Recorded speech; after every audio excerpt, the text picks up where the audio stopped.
भर में लोगों से कहना चाहता हूं, कम मेक इन इंडिया।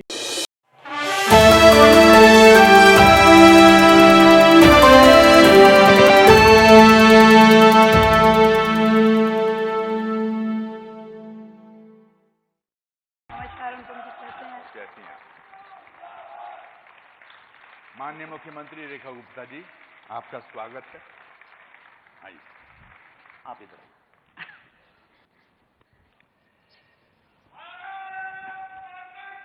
जय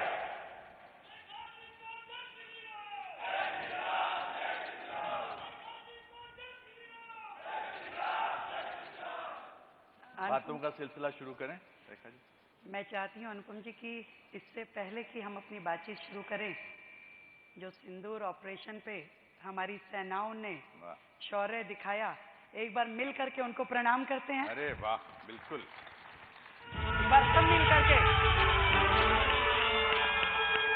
समय सिंदूर तो स्वयं तो रोक न पाए हम, नेतृत्व शक्तिशाली ने दिखाया क्रोध पराक्रम।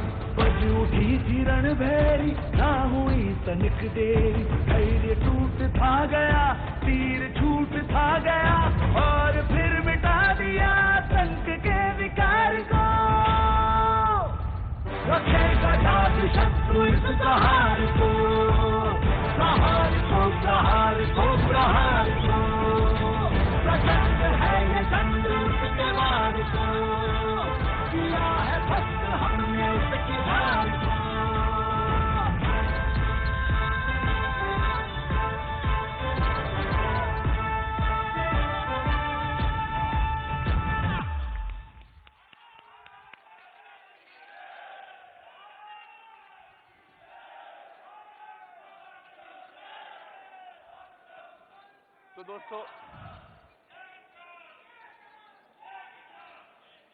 तो दोस्तों पहला डिफरेंस तो आपने आज ही दिखा दिया कि बात की शुरुआत में आपने कहा कि ऑपरेशन सिंदूर की बात करते हैं। अच्छा लगा इस बार सरकार ने सबूत नहीं मांगा। बहुत अच्छा लगा, बहुत अच्छा लगा। पिछली बार सरकार ने सबूत मांगे थे कि क्या वाकई ऐसा हुआ था। मुझे सच में ये सोच के अफसोस होता है कि इस कुर्सी पे मुझसे पहले वो लोग बैठे जो देश की सेनाओं पे प्रश्न चिन्ह लगाते थे, जो देश के दुश्मनों के साथ हाथ मिलाते थे, और जिसमें ना मातृभूमि के प्रति निष्ठा रही और ना ही देश के प्रति प्यार। और ये जो ऑपरेशन सिंदूर हुआ, अनुपम जी, मैं एक महिला हूं, मैं विशेष रूप से ये कह सकती हूं देश की उस आधी आबादी की ओर से कि इस ऑपरेशन सिंदूर ने पूरे देश की बहनों का सम्मान बढ़ाया। धन्यवाद करती हूं आदरणीय प्रधानमंत्री नरेंद्र मोदी जी को, जिन्होंने देश की बहनों का स्वाभिमान बनाए रखने के लिए ये ड्राइव किया, और दुश्मन देश में जाकर के जिस तरीके से आतंकी अड्डों को उड़ाया गया, उन पे प्रहार किया गया, आज देश की सभी बहनें सेनाओं को शत शत नमन करती हैं, देश के प्रधानमंत्री को प्रणाम करती हैं। मैंने तो एक पोयम भी 4 लाइनों की जी बिल्कुल लिखी, तो मैं चाहूंगी मैं उसे पढ़ूं। जी बिल्कुल। पोयम का नाम रखा मैं भी सिंदूर हूं। वाह। चुप्पी में मैं धैर्य हूं, चुनौती में मैं शौर्य हूं, हाँ मैं भी सिंदूर हूं। वाह। मैं आतंकियों का वध हूं, मैं हौसलों की सरहद हूं, मैं जीवन दात्री, मैं सहार की साक्षी, मैं सिंदूर हूं। मुझे निर्बल जानकर के जिसने गोली चलाई थी, उन शत्रुओं पे मैं कड़ा प्रहार हूं, हर बेटी बहू का उपहार हूं, मैं भारत का कल और आज हूं, मैं हिंदुस्तानी लाज हूं, हाँ मैं सिंदूर हूं। वाह, बहुत अच्छे, बहुत अच्छे। रेखा जी, मैं कश्मीर का रहने वाला हूं, हालांकि मेरी पैदाइश और मेरा पढ़ाई जो थी वो शिमला में हुई।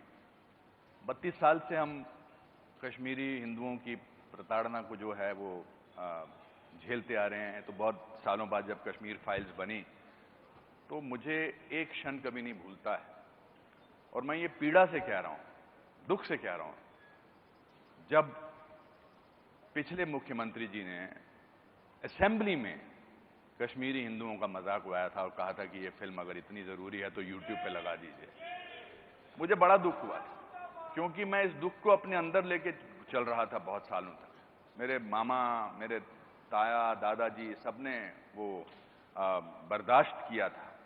इसलिए जब आपने कहा कि आज मैं ऑपरेशन सिंदूर से इसकी शुरुआत करती हूँ तो मुझे अच्छा लगा, और आपने अंदर भी मेरे से जो बातें की मुझे बहुत अच्छा लगा। मेरा एक सवाल बड़े नेचुरली मेरे मन में उठता है कि आपको दिल्ली क्यों अच्छी लगती है? दिल्ली के बारे में जो मुझे सबसे अच्छी चीज लगती है ना अनुपम जी, एकता में जो यहाँ का स्वरूप है, एक मिनी इंडिया, एक भारत श्रेष्ठ भारत का ये एक तरह से छोटा विजन मैं कहूँ कि आज देश के अलग अलग प्रांतों से, देश के अलग अलग हिस्सों से हर प्रांत के लोग दिल्ली में बसते हैं, और दिल्ली का अपना अलग से कोई कल्चर नहीं है। आज हम सभी यहाँ महाराष्ट्र का यदि गणेश चतुर्थी मनाते हैं तो गुजरात का गरबा भी बड़े शौक से हम खेलते हैं, हरियाणा की तीज करते हैं तो बिहार की छठ पूजा भी बड़े धूमधाम से मनाई जाती है। तो ये जो डाइवर्सिटी है ये दिल्ली का कल्चर है, और इसीलिए इस अनेकता में एकता को जब मैं फील करती हूँ तो मुझे दिल्ली की ये चीज़ बहुत ही खूबसूरत लगती है। और सरकार बनते ही हमने जो पहला निर्णय किया कि हर राज्य का राज्य दिवस हम यहाँ मनाएंगे, और सरकार जो है हर राज्य के सुख दुख में हमेशा खड़ी मिलेगी। इसके बारे में एक बड़ा अच्छा वीडियो बना है कि दिल्ली के बारे में लोग क्या कहते हैं, आइए देखते हैं।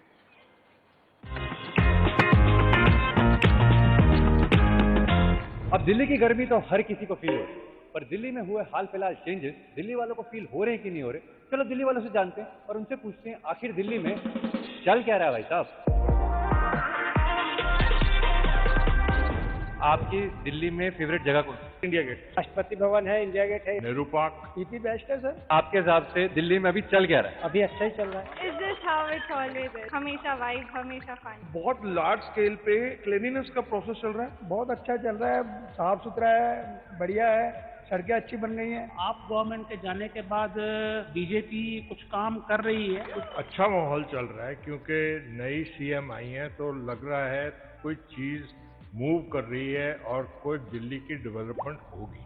पिछले 100 डेज में what are the changes you have seen in Delhi? It feels bit clean, like there's no tobacco and all sort of stuff. Like कम हो गया है। मार्केट में अच्छे फल फ्रूट आ गए हैं, पहले खट्टे आते थे आम, अब मीठे आम आने लग गए। रेखा गुप्ता जी आई है तब बदलाव हुआ है, चेंजिंग पहले से बहुत बढ़िया हुआ है। ट्रैफिक जाम था, रोड पे कूड़ा कबाड़ा कचरा साफ सफाई ये सब हो रहा है। दिल्ली में बहुत गड्ढे हैं, सड़कें बिल्कुल टूटी हुई हैं। आप गवर्नमेंट के टाइम पे कोई काम नहीं हुआ यहाँ प्रॉपर जो है। ये जो नई गवर्नमेंट है बीजेपी की, जिस एंथुजियाज्म से इन्होंने शुरू किया है ये काम, अपने काम को अंजाम तक पहुंचाएंगे। अगर आपको हमारी मुख्यमंत्री से मिलने का मौका मिले तो उनको आप क्या पूछना चाहेंगे या क्या सुझाव देना चाहेंगे? प्रोटीन एक्स के डिब्बे होते हैं, लड़कों को दे दिए जाए, एक ही घर में एक एक डिब्बा लड़कों को। प्रोटीन के डिब्बे बॉडी बनाने। सुझाव नहीं उनको, मैं बल्कि कांग्रेस करूंगा कि पिछले 100 डेज में जो उन्होंने जिस तरह काम किया है वो आगे उसी तरह उसको फॉलो करते रहे तो हमारी दिल्ली आने वाले 1000 डेज में तो मैं कहता हूँ बहुत ही चेंज कमाल हो जाए।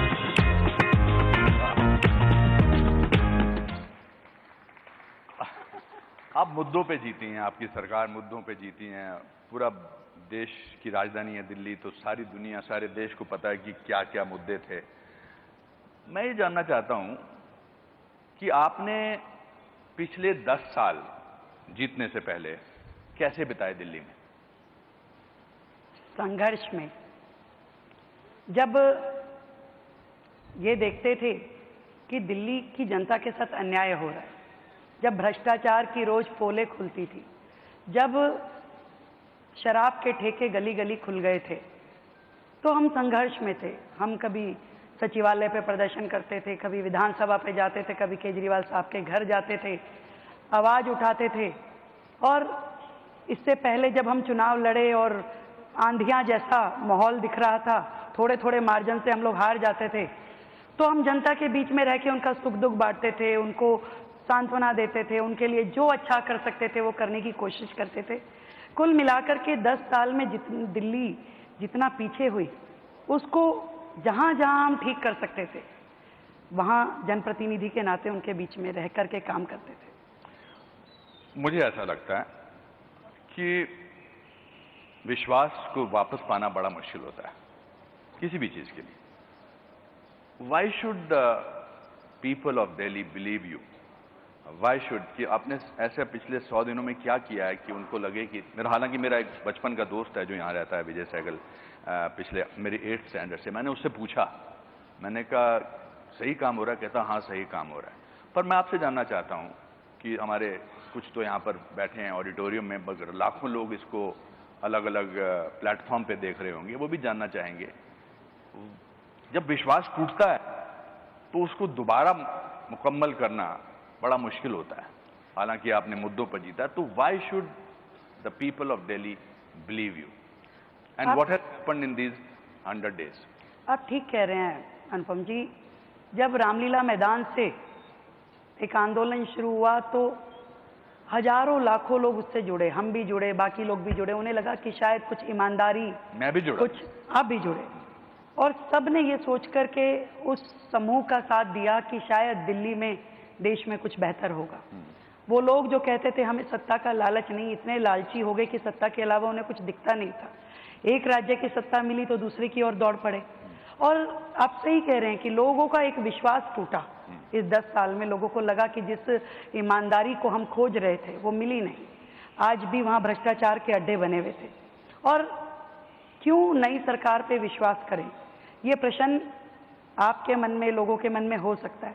पर इस प्रश्न का उत्तर देने के लिए ही आज मैं, मेरा मंत्रिमंडल, हमारे विधायक, सभी जनप्रतिनिधि लगातार सड़कों पे लोगों के बीच में रह के काम करते हैं। आज हम वो लोग नहीं हैं जो शीश महल की अरबों रुपए की प्रॉपर्टी के बीच में घर बना के बैठ गए और लाखों रुपए के पर्दे हमने ढांप लिए और सामने टीवी पे केवल अपनी स्पॉन्सर्ड की हुई न्यूज़ देखते हैं। हम जाते हैं कड़ी धूप में, आंधी में, तूफान में, जाके वहाँ खड़े होते हैं, लोगों के बीच में महसूस करते हैं कि वो क्या फील कर रहे हैं, उनकी समस्या क्या है, हमें काम क्या करना है। और एक एक क्षण जो इन 100 दिनों का है, मैं आपको विश्वास के साथ कह सकती हूँ जनता के हित में और ऐसी नीतियां बनाने में हमारा समय लगा है जो दिल्ली की बेहतरी के लिए हो। पर प्रदूषण है, वाटर लॉगिंग है, कूड़े के पहाड़ हैं, इस सब के बारे में एक्चुअली प्रैक्टिकली आप हमें बताइए कि आपने क्या किया है। यमुना की झाग है, ये तो विजुअल्स हैं। आजकल तो हर इंसान को क्वालिफाइड जर्नलिस्ट होने की जरूरत नहीं है, जिसके हाथ में मोबाइल है वो जर्नलिस्ट है, तो एकदम सबूत आ सकता है। आज ऐसा होगा कि आप जो बोलेंगी वो कुछ लोग जाएंगे, मतलब वो लोग जाएंगे जो पहले इस सरकार में थे, वो आपको झूठा साबित करने की कोशिश करेंगे। तो इन सब मुद्दों में आपने पिछले, हमने एक भी काम या एक भी बात ऐसी कही ही नहीं जिसमें हमें कोई ये कह सके कि आपने गलत बयानी की। मैं आपको बताती हूँ, उन्हें 10-11 साल का समय मिला और उससे पहले भी सरकारें थी, पर दुर्भाग्य दिल्ली का ये रहा कि कभी किसी ने ना तो यमुना सफाई को उस सीरियसनेस से काम किया और ना ही कूड़े के पहाड़ और पर्यावरण को ठीक से करने के लिए। आप सोचिए कि दिल्ली देश की राजधानी है और दिल्ली ऐसा शहर बन जाए जिसमें पॉल्यूशन लेवल सबसे ज़्यादा हो, जो सर्दी गर्मी शहर में पूरे देश में सबसे ज़्यादा हो। आज यमुना 1300 किलोमीटर से ज़्यादा लंबी है, जो कि गंगोत्री से, यमुनोत्री से शुरू करके प्रयागराज तक चलती है, और दिल्ली में मात्र 48 किलोमीटर का स्ट्रेच है। उस 48 किलोमीटर के स्ट्रेच को ठीक करने के लिए, साफ करने के लिए कभी किसी की ना नीयत सही थी ना नीति सही थी। सरकार ने, केंद्र सरकार ने करोड़ों रुपए का बजट दिल्ली को दिया कि आप इस पे काम कीजिए, परंतु उनका विजन था नहीं। आज यमुना जी क्या है? यमुना जी में आज दिल्ली के सैकड़ों नाले, जो कि सीवेज है घरों की, जो सिल्ट है, जो गंदा पानी है, वो नालों के माध्यम से जाके यमुना जी में गिरता है। 22 बड़े नाले जो कि नदी से भी बड़े हैं, साहिबी नदी जिसको बोलते हैं, नजफगढ़ ड्रेन, शादरा ड्रेन, वो सीधा एज इट इज सिल्ट के भरे हुए, स्लज के भरे हुए जाके यमुना जी में गिर रहे थे। एक कदम पिछली सरकारों ने उसके लिए उठाया नहीं था। और मैं ये बताना चाहती हूँ कि 100 दिन के अपने छोटे से कार्यकाल में पहले हमने विषय को समझा, इस प्रॉब्लम को समझा, इसके समयबद्ध किस तरीके से हमें इस पे काम करना है। हमने उसके लिए जो वर्तमान में जितने नाले हैं, किन किन नालों को टैप करने की ज़रूरत है, किन किन नालों पे एसटीपी अभी बने हुए हैं, सीवेज ट्रीटमेंट प्लांट, वो काम कर रहे हैं कि नहीं कर रहे, उसको रिवाइव करना, उसको रीजनरेट करना। जहाँ जहाँ सीवेज प्लांट नहीं थे वहाँ नए डिसेंट्रलाइज एसटीपी बनाना, मतलब 40 नए डिसेंट्रलाइज एसटीपी हमने इस मात्र 100 दिन के कार्यकाल में 4000 रुपये की लागत से उसके काम को मंजूरी दी। और उस काम के शुरू, आप कहीं शुरू नहीं करोगे तो खत्म कैसे होगा। आज लोग मुझे पूछते हैं यमुना जी कब तक साफ हो जाएगी, मैं कोई टाइमलाइन नहीं देती।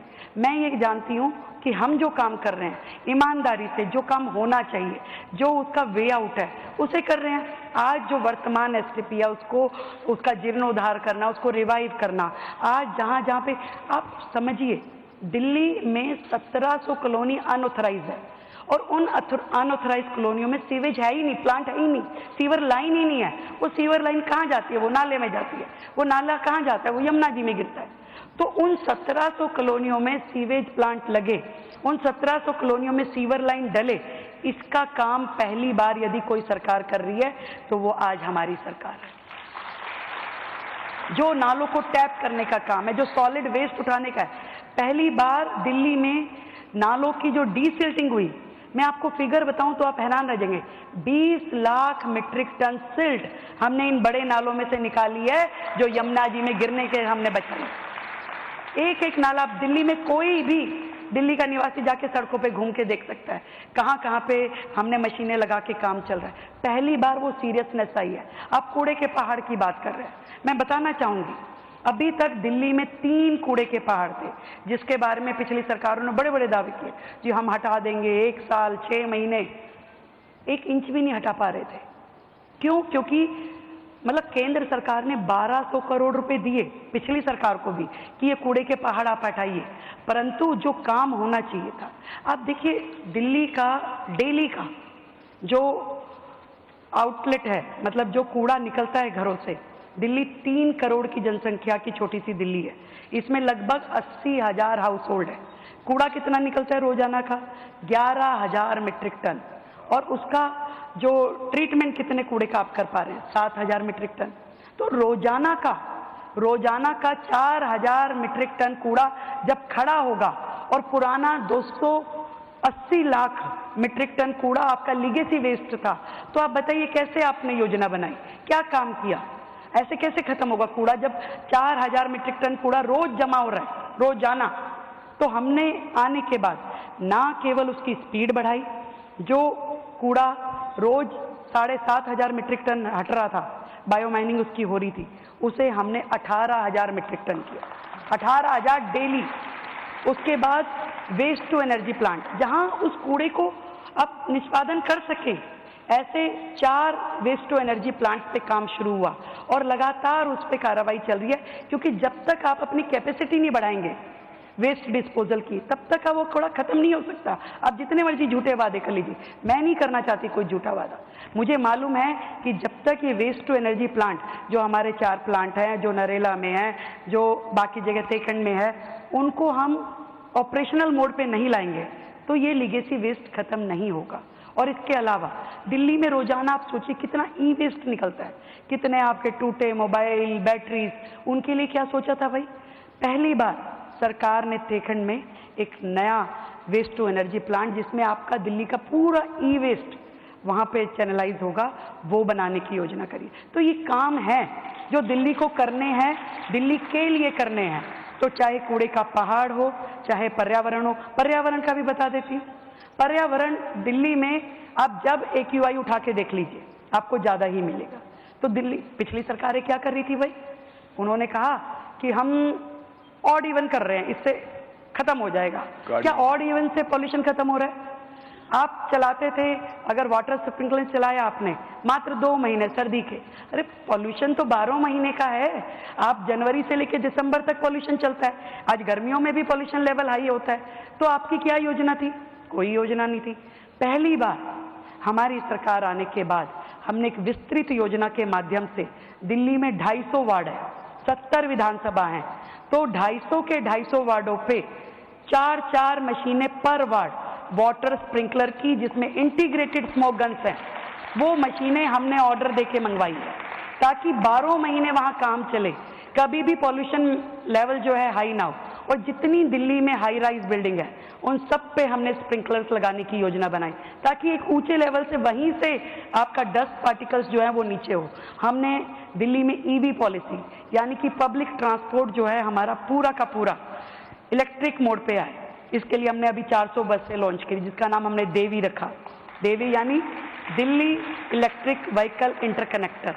तो ऐसे पूरा का पूरा पब्लिक ट्रांसपोर्ट जो है वो इलेक्ट्रिक मोड पे है, ईवी स्कूटीज, ईवी कार, लोग जो है ग्रीन एनर्जीज के ऊपर जाए। सोलर का बड़ा सिस्टम हमने खड़ा किया, मतलब हर रेजिडेंशियल रूफटॉप पे आपका सोलर हो। सरकारी बिल्डिंग्स को हमने कंप्लीट कर दिया, सब पे सोलर रूफटॉप लगाई है। ज़्यादा से ज़्यादा दिल्ली को ग्रीन एनर्जी की तरफ चैनलाइज करना पड़ेगा, तभी तो ये एयर पोल्यूशन हो, आपका जितना पोल्यूशन दिल्ली में है वो सब खत्म हो पाएगा।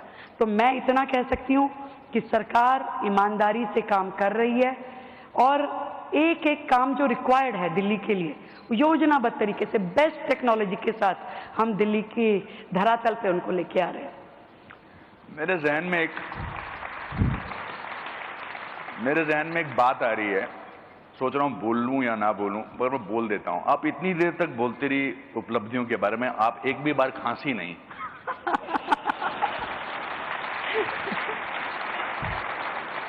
दिल्ली वालों को खांसी सुनने की आदत पड़ गई है। दिल्ली मैं माफी चाहता हूं, मेरे से रहा नहीं गया कि ना आप खांसी हैं और ना यहां बैठे 2000 लोग खांसे हैं अभी तक।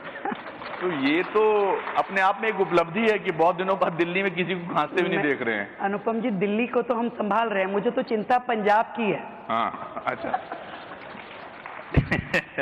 चलिए, खांसी से याद आया कि हेल्थ सेक्टर में 13,000 करोड़ आपने दिए हैं, इसके बारे में थोड़ा विस्तार से बताइए। देखिए, और इसके साथ ही फिर मैं ये भी पूछना चाहूंगा कि मोहल्ला क्लिनिक जिनको कि बहुत बोला गया ये है, ये फिर से ठीक होंगे या उनकी जगह कुछ और आएगा? दिल्ली जो देश की राजधानी है, मैं इसीलिए बार बार इस शब्द का इस्तेमाल कर रही हूँ कि सच में बाकी राज्यों से दिल्ली अलग कैसे है, क्यों यहाँ और ज्यादा अधिक ध्यान देने की जरूरत है। भाई, दिल्ली वालों को जो अधिकार था वो आज तक मिला ही नहीं उन्हें।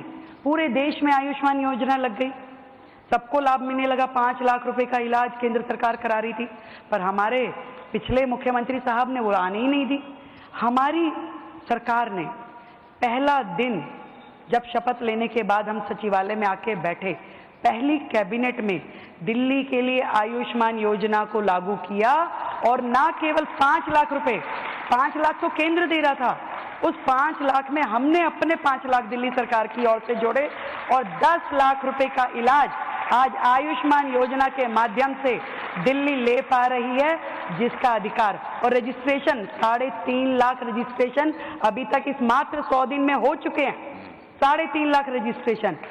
और इसी तरीके से जो 70 साल के बुजुर्गों वाली योजना मोदी जी की है, वो भी नहीं आने दे रहे थे केजरीवाल साहब, हमने उससे दिल्ली में 1.5 लाख रजिस्ट्रेशन हम कर चुके हैं। दिल्ली का हर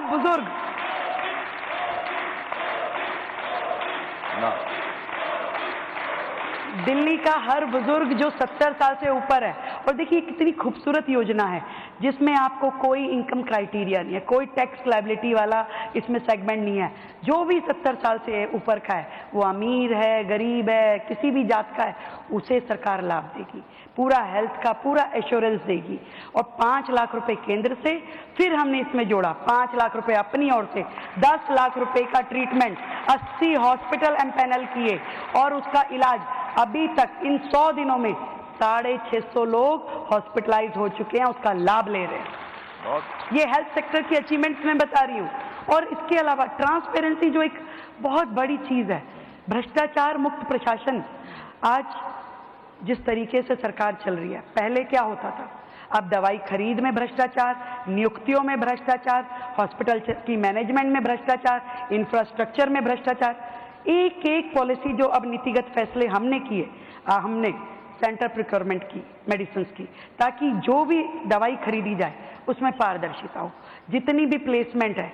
आज देखिए कितना दुर्भाग्य है कि हमारे मेडिकल इंफ्रास्ट्रक्चर में इतनी वैकेंसी है, 20% डॉक्टर कम है, 30% नर्सिस कम है और लगभग 40-45% पैरामेडिकल स्टाफ कम है। कैसे अस्पताल चलेंगे? अब बताइए मुझे। मतलब दिल्ली जो देश की राजधानी है, जो WHO बोलता है, वो कहते हैं कि जी 1000 लोगों पे कम से कम 2 बेड हॉस्पिटल के होने चाहिए। और दिल्ली का दुर्भाग्य देखिए, कितने बेड है दिल्ली में। आप अनुपम जी, आप तो बड़े नायक हैं दिल्ली के। मात्र 0.42 बेड प्रति 1000 व्यक्ति। ये दिल्ली का आपका मॉडल इंफ्रास्ट्रक्चर था, जिसकी दुहाई पिछले मुख्यमंत्री साहब देते थे कि 0.42 यानी 1 बेड भी नहीं था। ये स्थिति थी दिल्ली की। हमने टारगेट लिया है कि हम ये दिल्ली को कम से कम 3 बेड प्रति 1000 पे मुहैया करवाएंगे, पूरे इंफ्रास्ट्रक्चर को अपडेटेड करेंगे, ना दवाइयों की कमी होगी, ना डॉक्टर की कमी होगी, और लेटेस्ट टेक्नोलॉजी की मशीनें। मतलब मुझे अफसोस होता है, दिल्ली में जो अस्पताल है वहाँ MRI नहीं है, वहाँ CT स्कैन नहीं है। मतलब कैसे अस्पताल चल रहे हैं? आप इसे मॉडल कहते हैं? ऐसा मॉडल नहीं चलेगा दिल्ली के लिए। दिल्ली को सुविधाजनक हेल्थ केयर देना हमारा फर्ज है और वो हम देना शुरू कर चुके हैं। Very good. मुझे हमेशा ऐसा लगता है कि देखिए, किसी भी राज्य की जनता की थोड़ी सी डिमांड्स होती हैं। वो चाहते हैं कि बस ये हमारा ध्यान हो जाए, ये सब चीज़ें हो जाएं, तो हम अपनी जीवन को सुख से जी सकते हैं। आपने इनके बारे में बात की, हेल्थ के बारे में बात की, शिक्षा के क्षेत्र में आपने क्या क्या तय किया है? एजुकेशन फॉर एवरीबडी, इसके बारे में आपने क्या सोचा है? कल आपके स्टाफ में आपके लोगों मुझे बात कर रहे थे, पर मैं आपसे सुनना चाहूँगा कि शिक्षा जो है वो बहुत इम्पॉर्टेंट है। Education right for everybody.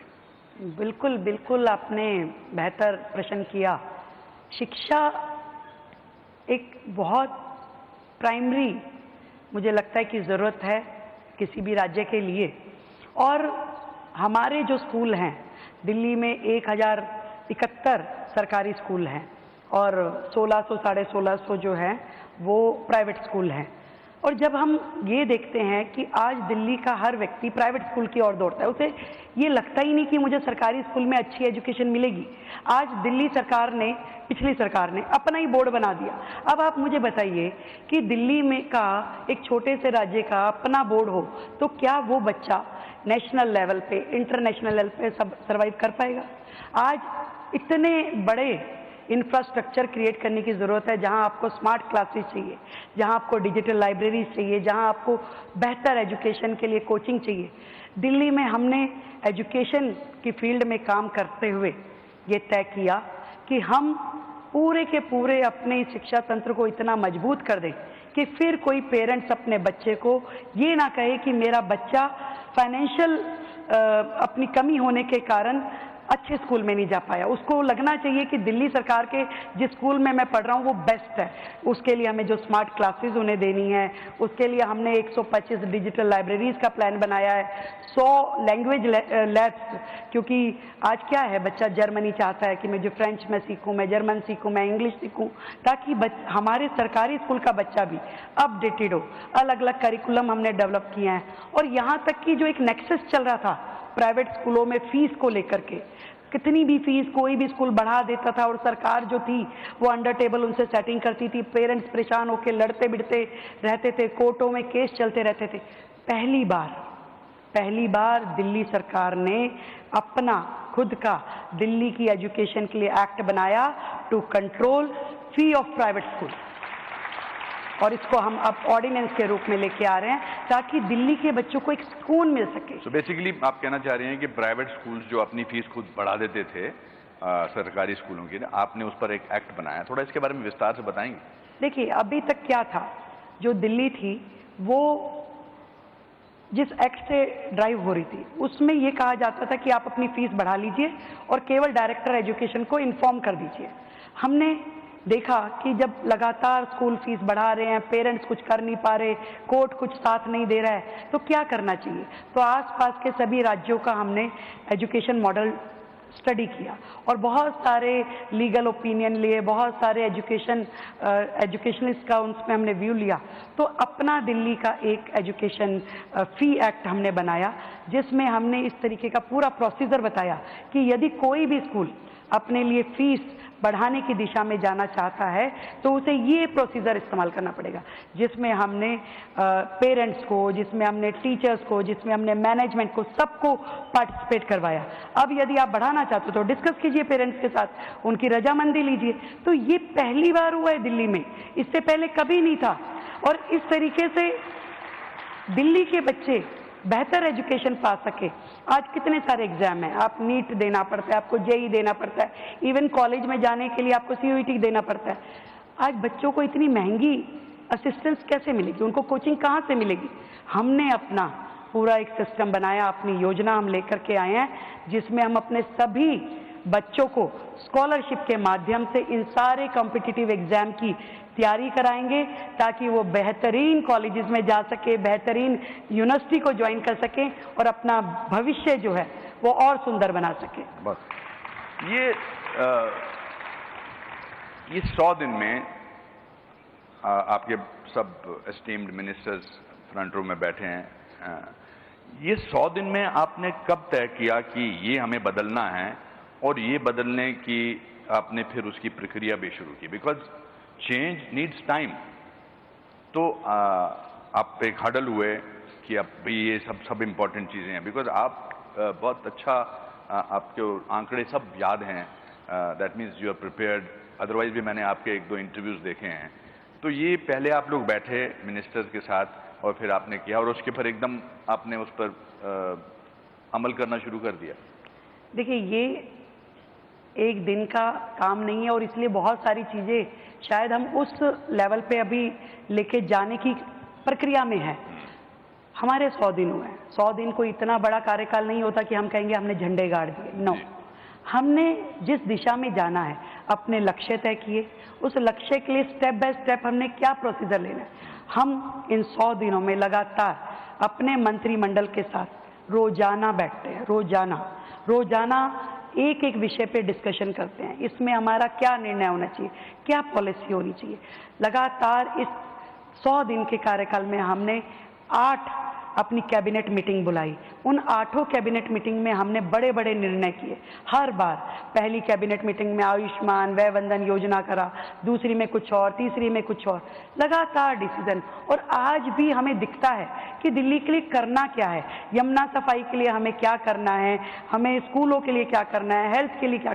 तो लगातार उन निर्णयों को हम लेते हैं, पॉलिसी बनाते हैं, मंथन करते हैं, ऑफिसर्स के साथ बैठते हैं। और देखिए कितनी अच्छी बात है, जो ऑफिसर उनके कार्यकाल में डरे हुए, सकुचे हुए, ये सोचते थे कि भाई मुख्यमंत्री के कमरे में चले गए तो न जाने पकड़ ही ना ले, तो अब कम से कम एक सौहार्दपूर्ण एटमॉस्फेयर जिसमें वो अपनी राय देते हैं, हम अपनी बात कहते हैं और मिल करके दिल्ली कैसे बेहतर हो सकती है उसके लिए काम करते हैं। Very good.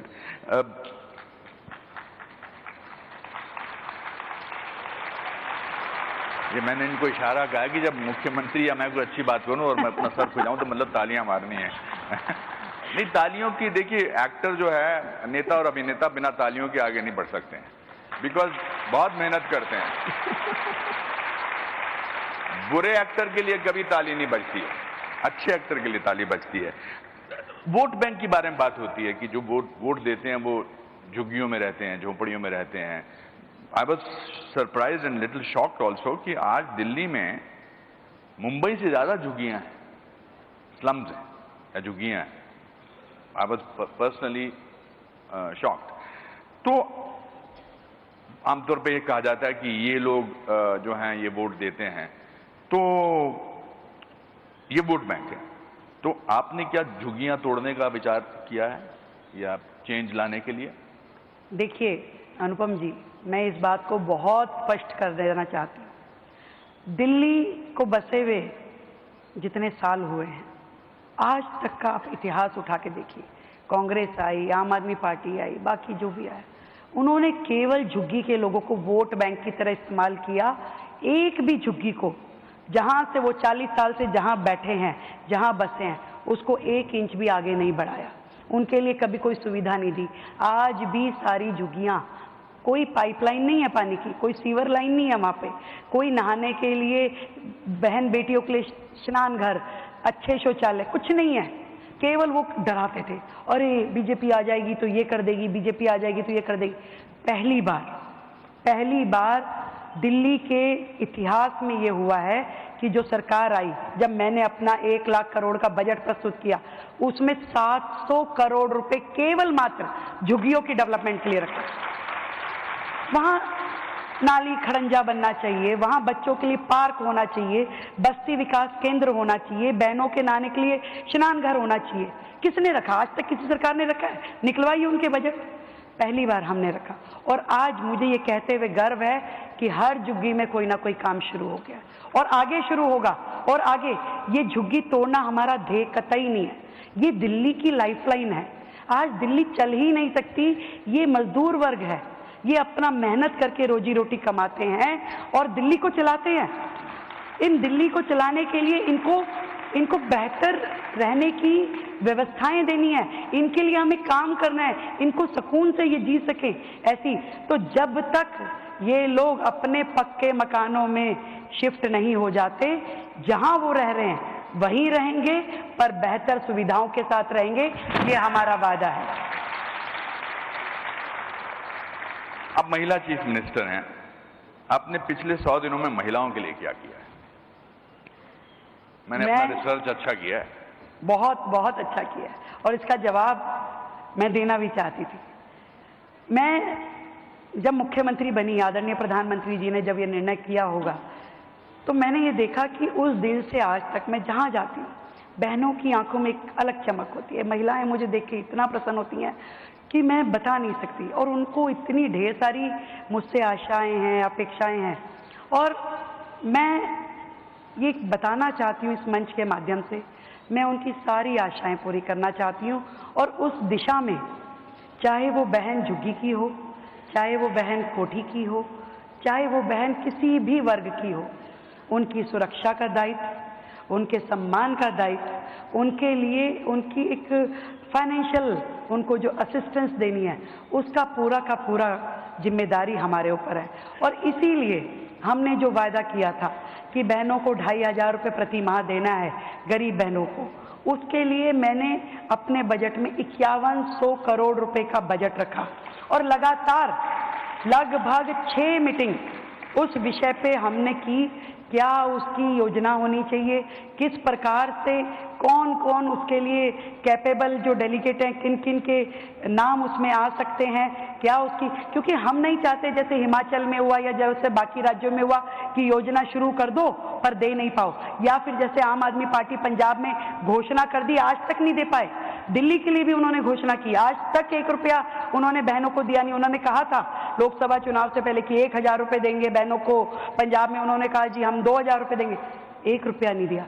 दिल्ली सरकार का वादा है, हमारी पार्टी ने संकल्प लिया है, जो कहा है 100% होगा, परंतु योजना बद्ध तरीके से इस योजना को लागू किया जाएगा, क्योंकि योजना शुरू होने के बाद ये बंद ना हो और एक एक जो इसमें योग्य बहन का बनता है अधिकार, उसको वो अधिकार मिलना चाहिए, कोई छूटे ना। पूरी योजना होने के बाद इसे लागू किया जाएगा, पर जरूर लागू किया जाएगा, सबको उनका हक दिया जाएगा।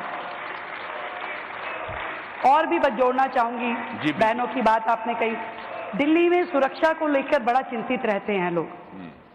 बहनें दिल्ली शहर में सुरक्षित हों, इसके लिए हर चौक चौराहे पे कैमरों की व्यवस्था, वुमेन पीसीआर की व्यवस्था, एक 1 स्टॉप सेंटर जहां पे किसी भी दुर्घटना की स्थिति में वो आके मदद ले सके।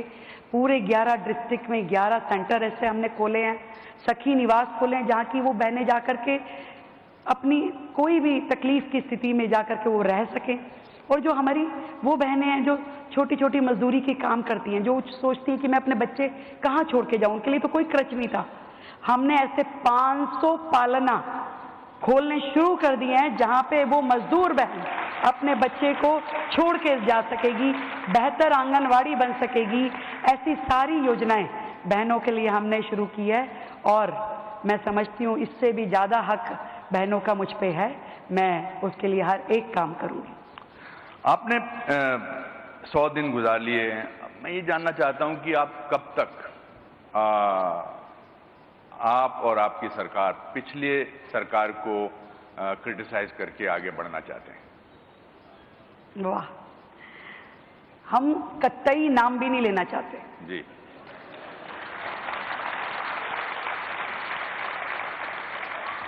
ये जो कांटा दिल्ली की जनता के दिलों में चुभा था ना, उस पे मरहम लगते सा लगेगा। मैं ये चाहती हूँ कि जो 10 साल का, जो 27 साल का जो तकलीफ दिल्ली की जनता ने सही, उसे 5 साल में भर दूं उन जख्मों को, तब जाके उसका नाम इस दिल्ली की धरती से और लोगों के तकलीफों से हट पाएगा। पर जैसे जैसे तकलीफ हटती जाएगी लोग उसे भूलते जाएंगे। उस समय वो उसको, सरकार को, उन लोगों को जिसकी वजह से दिल्ली की जनता ने दर्द सहे, तब जाकर के मुझे लगता है कि वो नाम यहाँ से हटेगा। उस काम को करने के लिए हम बड़ी स्पीड में हैं, इसीलिए बिना एक भी दिन की छुट्टी लिए हुए पूरी सरकार काम कर रही है, लगातार सड़कों पे है, लोगों के बीच में है। रोज 24/7 का मिशन लेकर के, मिशन मोड पे हम काम कर रहे हैं। हम भी चाहते हैं कि जल्द से जल्द लोगों का दुख दूर हो जाए। बहुत अच्छे। एक पर्सनल आपके से सवाल पूछना चाहता हूं। इन पिछले 100 दिनों में, 100 दिन हो गए आपको, मैं आपकी तस्वीरें देखता रहता हूं, आपने क्या पाया और क्या खोया? पाया दिल्ली का ढेर सारा प्यार, मेरी देश भर की बहनों की बहुत सारी विशेष, पूरे समाज की हर एक व्यक्ति। मैंने देखा जब मेरा शपथ ग्रहण समारोह था तो पूरे राज्य के, पूरे देश भर के राज्यों के सीएम, डिप्टी सीएम सब लोग आए और एवरीबडी वाज हैप्पी। सबको ये लग रहा कि यस, अब दिल्ली बदलेगी, अब दिल्ली आगे बढ़ेगी। और इतना सब कुछ, सबका इतना ढेर सारा आशीर्वाद, इतनी ढेर सारी ब्लेसिंग जो मुझे मिली, ये मैं समझती हूँ कि मैंने बहुत कुछ दिल्ली से पाया है। और खोया के बारे में तो बात करनी जरूरी है। खोया है, मुझे लगता है कि आप परिवार से हैं, आपके हस्बैंड हैं, आपके बच्चे हैं, आज आपके हस्बैंड यहाँ आए नहीं हैं, तो कुछ ना कुछ तो खोया होगा। कुछ पाने के लिए इंसान खोता है। हम सब ने, मैंने घर शिमला छोड़ा, मैं दिल्ली आया, दिल्ली से ड्रामा स्कूल की पढ़ाई करके लखनऊ गया, फिर मुंबई की सड़कों पर मैंने छान मारी, तो मैंने बहुत कुछ पाया जो अभी इन्होंने यहाँ दिखाया, पर खोया भी बहुत कुछ। आपने क्या? मुझे लगता है कि मैंने एक बेफिक्र मिजाज खोया है। वाह, बहुत अच्छे, बहुत अच्छे। जो मस्ती, जो शरारत, जो चीजें मैं पहले बड़ी आसानी से कहीं खड़े हो गए, कहीं कुछ बोल दिया, कहीं कुछ कर लिया, अब मुझे लगता है कि मैं जिस दायित्व पे हूँ वो एक बड़ी जिम्मेवार पोस्ट है, तो मुझे सोच के बोलना, सोच के करना, सोच के, वो मुझे लगता है कि वो मैंने खोया कहीं, बाकी सब पाया। वाह, बहुत अच्छे। आपकी सच्चाई के लिए मैं आपका मुरीद हूँ। देश के प्रधानमंत्री को हम सब फॉलो करते हैं, आप सब फॉलो करते हैं, उनसे अगर आपसे एक क्वालिटी आपको अपनानी हो, बहुत सारी क्वालिटी आप चाहेंगे और आपके सब लोग चाहेंगे अपनाना, एक क्वालिटी अपनानी हो तो वो क्या क्वालिटी आप अपनाना चाहेंगे? डेडिकेशन। डेडिकेशन। जो लक्ष्य के प्रति, जो देश के प्रति, जो मातृभूमि के प्रति, जो जनता के प्रति उनका निस्वार्थ भाव का डेडिकेशन है। मुझे लगता है कि हर नेता को की पहली सीढ़ी वही है। वो जब उस भाव को अपने अंदर लेता है, उसके बाद ही वो आगे बढ़ सकता है। और वो जो लाइन किसी कवि ने कही है ना, कि भरा नहीं जो भावों से, बहती जिसमें रसधार नहीं, हृदय नहीं वो पत्थर है जिसमें स्वदेश का प्यार नहीं। बहुत अच्छा। तो ऐसी भावना मैं समझती हूँ कि मोदी जी के माध्यम से देश के हर एक व्यक्ति में जाए। वो एक एक बात जो कहते हैं वो देश के लोगों के लिए अलग तरह का मोटिवेशन है। वो कभी कहेंगे वोकल फॉर लोकल, कभी वो अपने देश की हर चीज़ को आगे बढ़ाने के लिए जिस तरीके से काम करते हैं वो हमारे लिए सच में इंस्पिरेशन। बहुत अच्छे। देखिए, मैंने जो आज आपसे बातें की, सलीम साहब का एक बड़ा अच्छा डायलॉग है, एक फिल्म में बोला था कि सच्चाई वो दिया है, जो मुझे आपकी बातों से आज दिखाई दिया, सच्चाई वो दिया है जिसको अगर पहाड़ की चोटी पर भी रख दिया जाए तो बेशक रोशनी कम करता है लेकिन दिखाई बहुत दूर से भी देता है।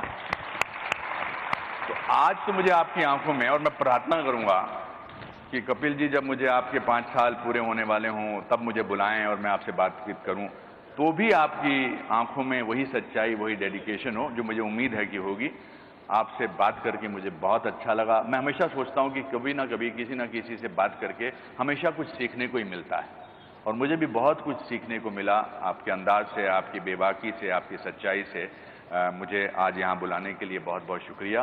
प्रणाम, नमस्कार, जय Hind. Thank you so much. मैं चाहूंगी कि हमारा पूरा मंत्रिमंडल एक बार मंच पे आए और हम दिल्ली की जनता का धन्यवाद करें, अपने सभी कार्यकर्ताओं का धन्यवाद करें और आदरणीय देश के प्रधानमंत्री जी का धन्यवाद करें, जिन्होंने हम सब के अंदर ये विश्वास जताया और मिल करके, अभी तो 100 दिन का ये कार्यकाल हुआ है, मिल करके दिल्ली की सेवा, विकसित दिल्ली, विकसित भारत के इस मिशन को मिशन मोड पे लेके जाएं।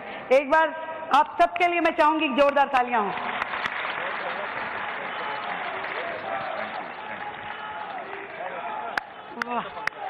आइए, जोरदार।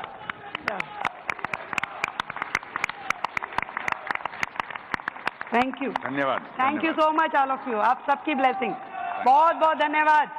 भारत माता की जय। भारत माता की धन्यवाद। मैं डॉक्टर साहब को मिल गया था ji. Thank you so much. Thank you ji. मैं डॉक्टर साहब से मिल गया था। गाना बेटा आता कुछ बदला बदला लगता है कुछ मैंने आसान